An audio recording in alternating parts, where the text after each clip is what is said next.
Our next presentation is from Charlotte Park, the paper conservator at the Scottish National Gallery in Edinburgh, Scotland, and Sarah Laing, senior paper conservation technician, the Scottish National Gallery in Edinburgh, Scotland. And their talk is Mounting and Framing the 20 Iconic Plates from Jazz by Henri Matisse.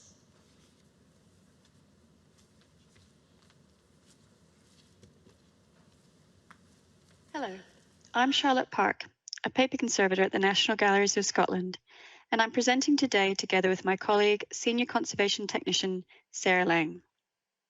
Our presentation will outline the recent project undertaken to prepare for display the 20 iconic plates from Matisse's artist book, Jazz, for our current exhibition, Taste for Impressionism. Jazz was first published in 1947 as a limited edition of 250. Following the book's publication, an edition of just the plates was produced, and versions of both the volume and portfolio exist in a number of collections across the world.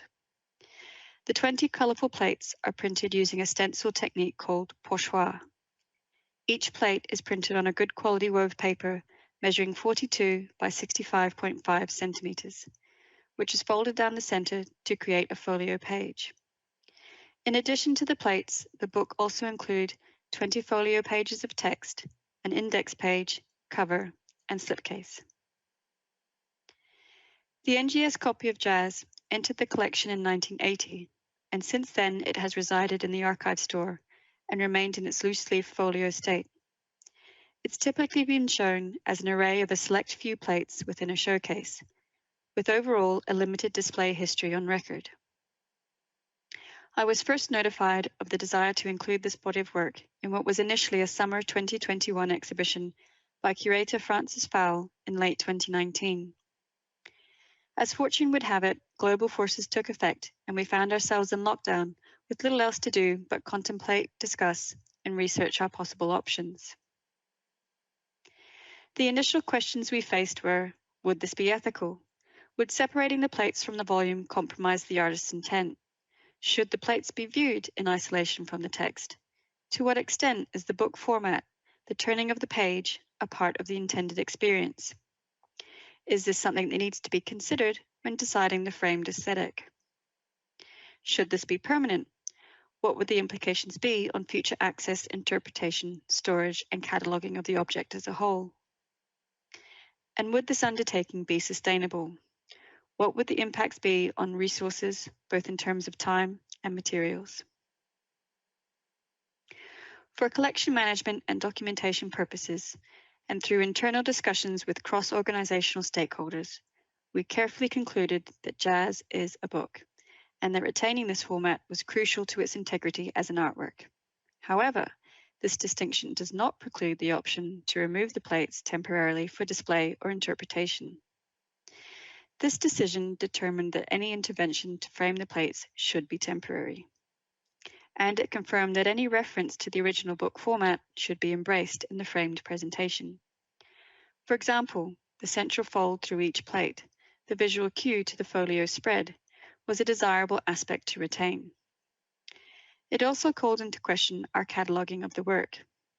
As a result, we overhauled how it is categorized on our collection database, with each component part now having its own accession number. And we improved digital access by commissioning updated photography that captured all the elements of the work as a whole. In terms of research, we found numerous image references online from previous exhibits around the world where the plates have been framed for display. You can see here examples including cropping the works within a window mount to float mounting in deeper box frames.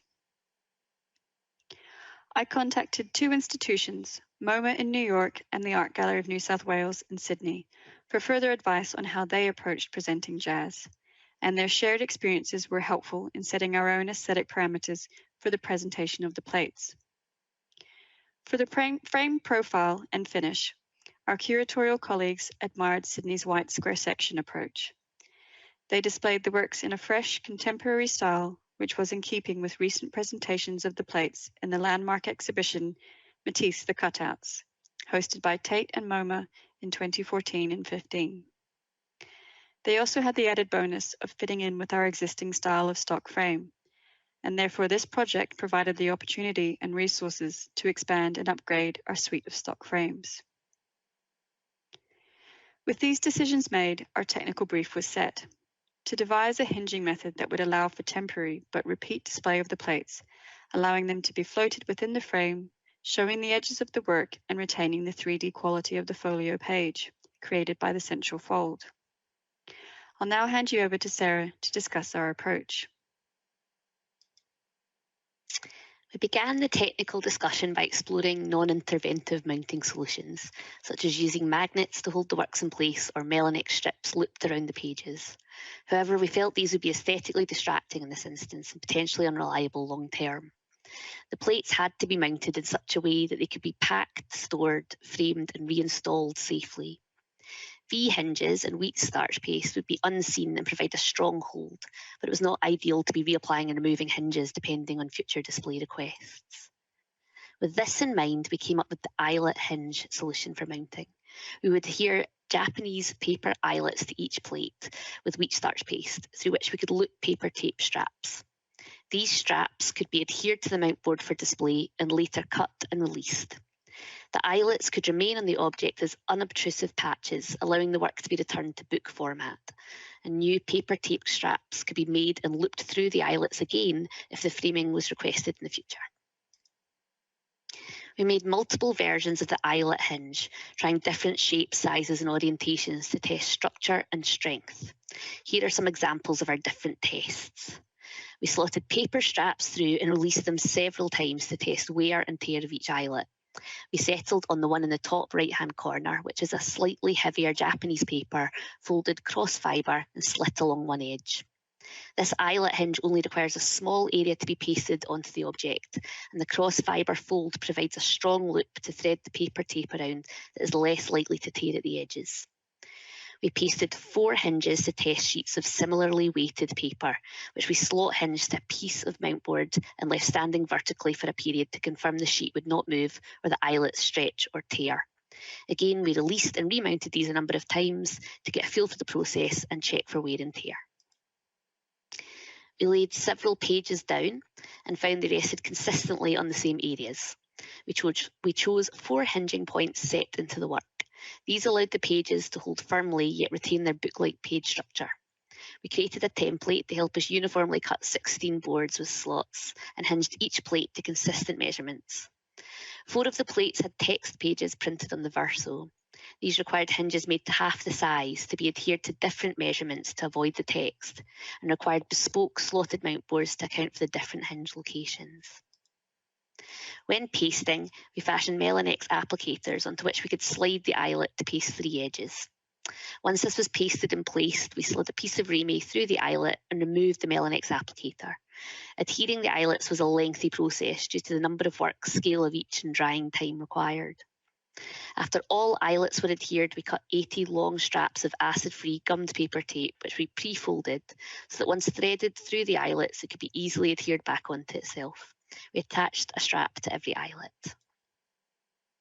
We threaded the long straps through the pre-cut mount boards, taking care to leave a little slack to allow the object to settle naturally. We wetted the gum tape and adhered them to the back. In this image in the bottom right-hand corner, you can see one of the plates finally mounted and retaining its natural folded structure. The plates sit pleasingly within our mid-range standard stock frame size. The frames were constructed and finished in-house, and their ongoing storage and maintenance will fall under the existing remit of the technician team. The wax gesso finish is far more labour-intensive than our existing moulding options. However, we took comfort in knowing the impact on resources. From this one project, both time and materials would have a life and use beyond this one display. The frames made and TrueView Optim acrylic glazing purchase can be used again for future requests, not only to display these plates, but other works from the print room collection. Here you can see an example of the finished result. To some extent, only time will tell the practicality and durability of our eyelet hinge solution. However, a methodical, experiment-based approach certainly reassured us as we worked through our problem-solving journey. The real success for us on this project was the cross-discipline approach, bringing curator, conservator and technician together to have an object-based discussion focused on the ethics and artist's intent. It is down to this collaboration that we were able to devise a presentation solution that ultimately makes this important artwork more accessible without compromising its safety or integrity. Thank you.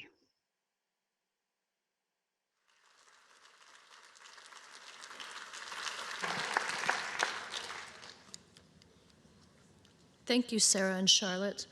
I believe Sarah is joining us virtually. I don't think Charlotte could join us today. Correct, Sarah? Thank you, Sarah. Hi, hello. Yeah, I'm afraid it's just me today.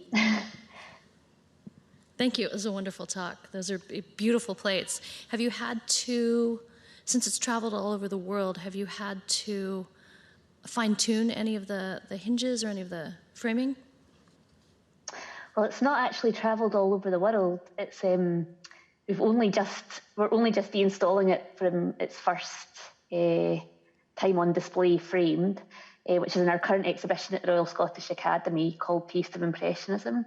So it's been deinstalled over the next couple of weeks and then put into storage for a short period, and then it'll be reinstalled early next year for another display. So we've not actually had it stood the test of its first sort of 3-month display, but we've not had the chance to unframe it and turn it back into a book again and check how our hinges have held up yet. So hopefully sort of mid-summer next year.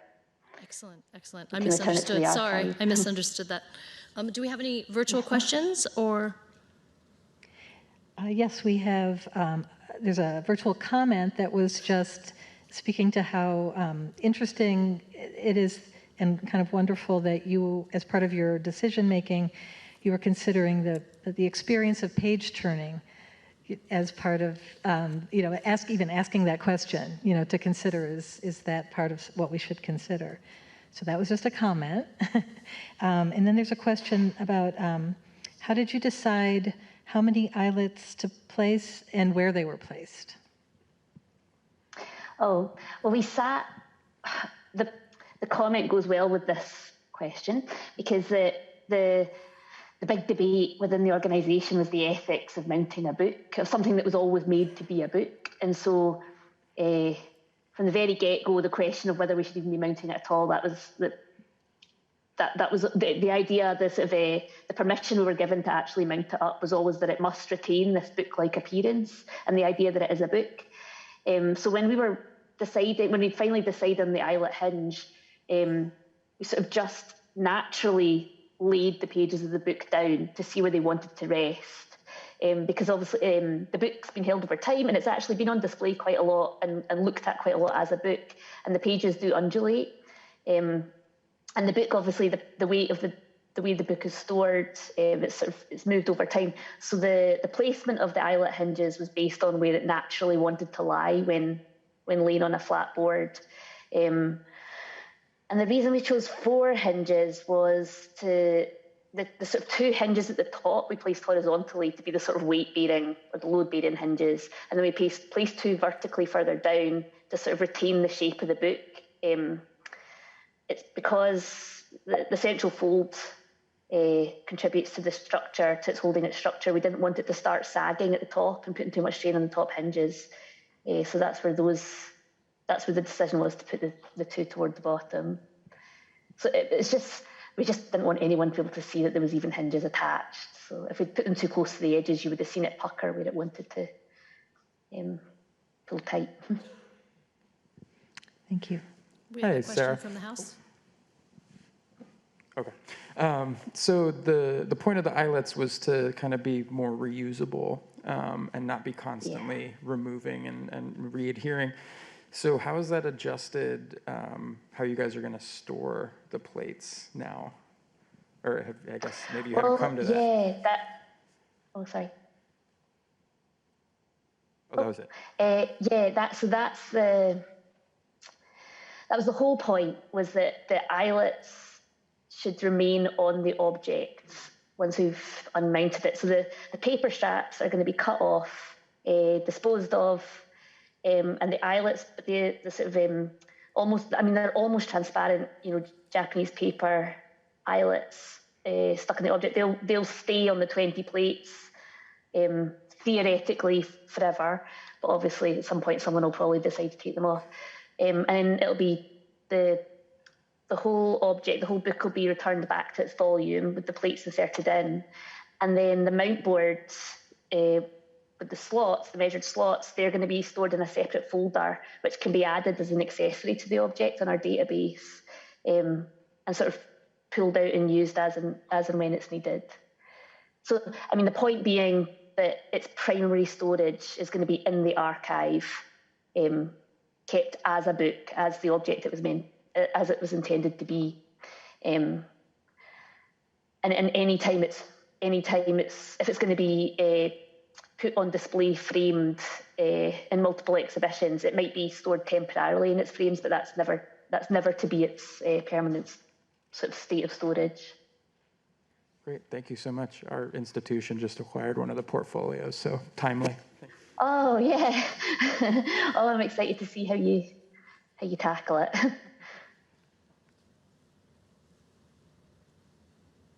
Well, you know where to find Sarah. Her email is on our website, I think, right? So if he has questions. Yeah, please get in touch. I'll have hundreds of questions for you as well.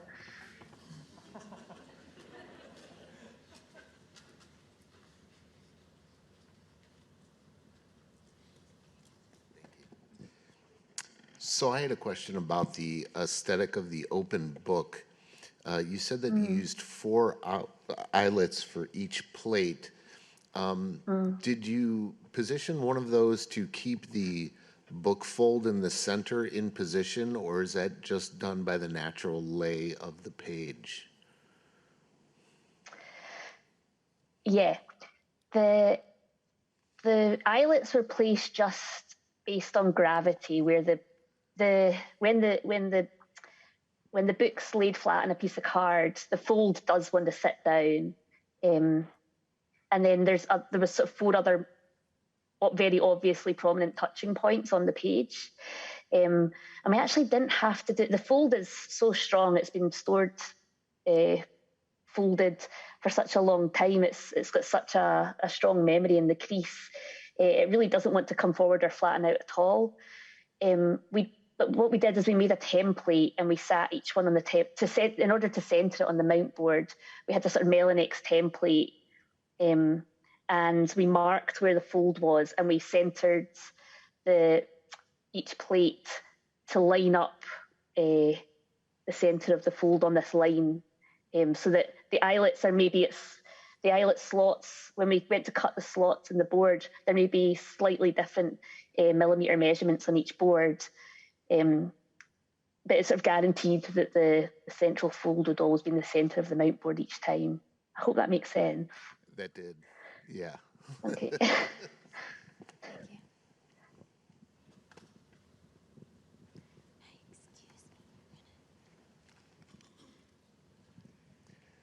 Were there any concerns about when it's reassembled in book form about the eyelets maybe catching corners as it was being handled? Well, I hadn't thought about that until you just said it, but that's a good point. So I would say no. We hadn't. I think there's just, the eyelets are very soft. They are Japanese paper. They are quite quite centralized on each plate. So I think it would have to be quite, and they're also like, we store the book with the acid-free tissue paper interleaving each page as well.